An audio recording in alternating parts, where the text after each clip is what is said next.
വിമതരുമായി ഐക്യത്തിൽ മുന്നോട്ട് പോവുക എന്നതാണ് തീരുമാനമെങ്കിൽ പിതാക്കന്മാരെ ആലഞ്ചേരി പിതാവിനെ കൊണ്ട് രാജിവെപ്പിച്ചത് എന്തിനാണെന്ന് പറയാമോ?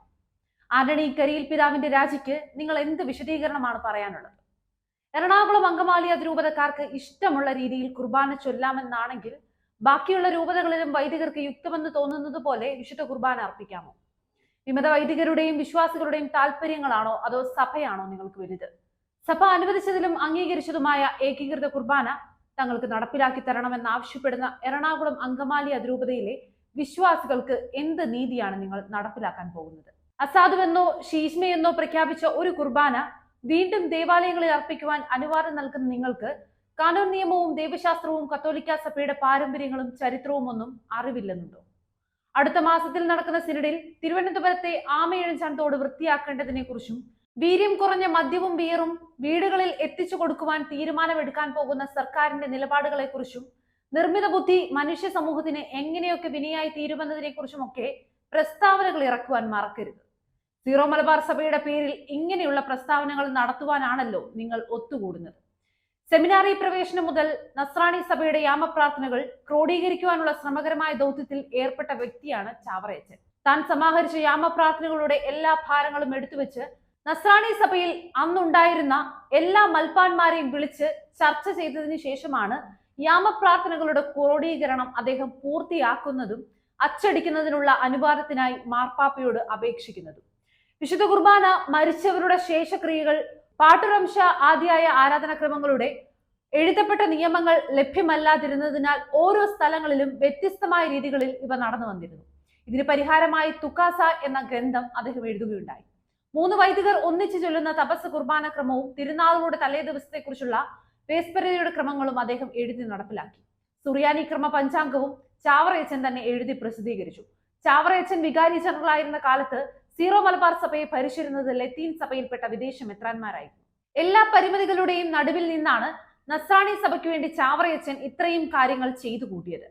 സർവാധികാരങ്ങളും സഭയ്ക്കുണ്ടായിരുന്ന ചാവറ പിതാവ് ചെയ്തതിന്റെ ഒരംശമെങ്കിലും മെത്രാൻ സംഘമേ ഈ സഭയുടെ നന്മയ്ക്ക് വേണ്ടി ചെയ്യുവാൻ സാധിച്ചു. ദുഃഖ ശനിയാഴ്ച ക്രമങ്ങൾ സീറോ മലബാർ സഭയിൽ ഇല്ലാതിരുന്നതിനാൽ സീറോ മലബാർ സഭയിലെ മുഴുവൻ പള്ളികളും ദുഃഖ ശനിയാഴ്ചകളിൽ പൂട്ടിക്കിടന്നിരുന്ന ഒരു കാലം നസ്രാണി സഭയ്ക്കുണ്ടായിരുന്നു.